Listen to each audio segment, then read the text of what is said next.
دايما في عز الشتاء والبرد بيجي على بالنا ناكل حلو دافي، والنهارده هعمل لكم وصفه حلوه جدا. هنعمل سينامون بانز، وصفه جديده مغرقه الكافيهات والمحلات اليومين دول. عباره عن كعكات قرفه من بره مقرمشه ومن جوه هشه وزي القطن. هحتاج للعجينه ربع كوبايه من السكر وعليها حبه بيض ومعلقه كبيره من الخميره ومعلقه كبيره من الحليب البودره. بعد كده هزود عليهم كوبايه الا ربع من الحليب الدافي وهقلب كل حاجه مع بعض. اتاكدنا ان السكر والخميره دابوا كويس. بعد كده هنضيف الدقيق، كوبايتين وربع من الدقيق الفاخر جميع الاغراض، وعليهم ربع معلقه صغيره من الملح. هنبدا بقى نخلط الدقيق كده بالمكونات السائله ونعجن لمده دقيقه لغايه ما تشكل عجينه. بعد كده هنضيف اخر مكون للعجينه اللي هو الزبده. احتاجت ربع كوبايه من الزبده بتعادل تقريبا 25 جرام، وزي ما احنا متعودين دايما بعد اضافه الزبده العجينه بتقطع كده وبيبقى شكلها غريب. في الحاله دي هنستمر بالعجن بدون اضافه اي مكونات تانية لغايه العجينه ما تلم وتتشرب كل كميه الزبده. بقى عندي عجينه طريه وناعمه لكن ما فيهاش اي تلزيق. هغطيها واسيبها تخمر على جنب، وفي الوقت ده بنحضر الحشوه عباره عن نص كوبايه من السكر البني مضغوطه، وتقدروا تستبدلوا السكر البني بالسكر الابيض. هزود عليها نص كوبايه من الزبده الطريه بحراره الغرفه ومعلقتين كبار من القرفه. علشان بقى الزبده تفك معايا شويه دخلتهم الميكرويف لمده 30 ثانيه، وبعد كده قلبتهم مع بعض وكده بقى عندي الحشوه جاهزه. بعد مرور ساعه الا ربع كانت العجينه بتاعتي خمرت واتضاعف حجمها. شلتها كده من الطبق وحطيت رشه بسيطه من الدقيق وفردت عليها العجينه. ببدا بقى هنا افرد العجينه بتاعتي بسمك متوسط وعلى شكل مستطيل زي ما يكون هنعمل سينامون رولز، وهنوزع بقى عليها حشوه القرفه بالتساوي بالطريقه دي. ما تبقاش حته فيها اكتر من التانيه، يعني تحاولوا على قد ما تقدروا توزعوها صح بظهر سباتيولا او بمعلقه وتساوي الحشوه كده من فوق. الخطوه اللي بعد كده بقى مش هنلف العجينه رول، احنا هنطبق العجينه طبقتين، يعني باخد تلت العجينه كده على النص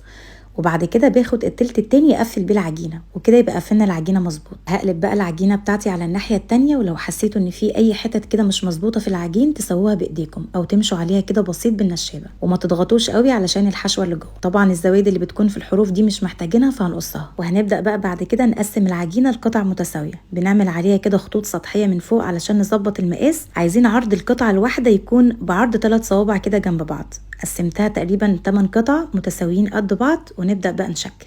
هوريكم بقى طريقه التشكيل سهله قوي. باخد قطعه العجين كده وبسيب الحته اللي فوق تقريبا بيبقى طولها 2 سم مثلا، وببدا من تحت الحته دي اقسم 3 شرايط. ال3 شرايط دول هنبدا ناخدهم ونلفهم على شكل ضفيره، وفي نهايه الضفيره ببدا الحم كل الاطراف مع بعض علشان ما تفكش معايا، وبعد كده ببدا الفها رول وبتدينا الشكل الحلو ده. واحده كمان بناخد قطعه من العجين ونسيب الحته اللي فوق تقريبا طولها 2 سم، ونبدا بعد كده نقطع 3 شرايط وناخد ال3 شرايط دول نلفهم على شكل ضفيره، وفي نهايه الضفيره بنقفل الاطراف كويس ونلف رول ناحيه فوق بحيث تكون الحته اللي فاضيه اللي فوق دي هي دي قاعده الكعكات بتاعتنا. هنشكل بقى الكميه اللي عندنا كلها بنفس الطريقه وناخدهم نحطهم في صينيه الكب كيك. بعد ما نخلص تشكيل بنغطيهم ونسيبهم يخمروا للمره الثانيه قبل الخبز لمده نص ساعه او ساعه الا ربع، يعني لغايه ما يتضاعف حجمهم. بعد بقى ما يخمروا كده وينفشوا حجمهم يتضاعف بدخلهم فرن ساخن من قبل على حراره 200. الرف الاوسط هياخدوا من 30 ل 35 دقيقه ويبقوا استووا تماما. وتعالوا في الوقت اللي هما بيستووا فيه في الفرن نحضر الصوص الابيض الخطير اللي بيتقدم معاهم. هحتاج 5 مربعات من الجبنه او نص كوبايه من اي جبنه كريمي، وهزود عليهم ربع كوبايه من الحليب البودره، وعليهم كمان ربع كوبايه من الحليب المكثف المحلى،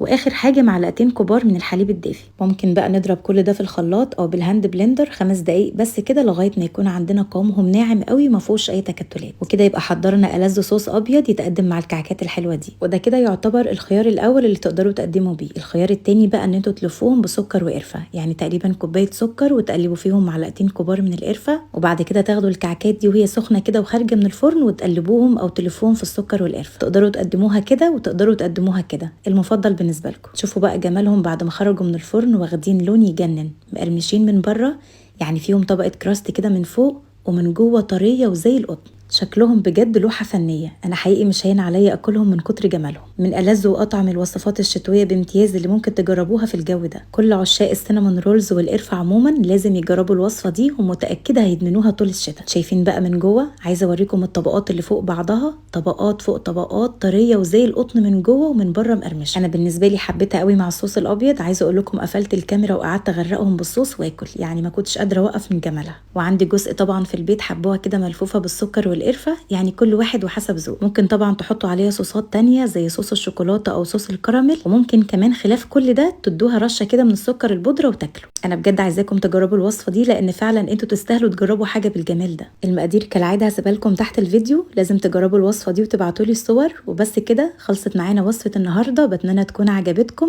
لو عجبتكم اكيد ما تنسوش تعملوا لايك للفيديو، تشتركوا في قناتي على يوتيوب باسم سولا الشافعي، وتفعلوا الجرس علشان يوصل لكم اشعارات بالوصفات الجديده اول باول. ما تنسوش لايك وشير كتير للفيديو. شكرا جدا ليكم والسلام عليكم.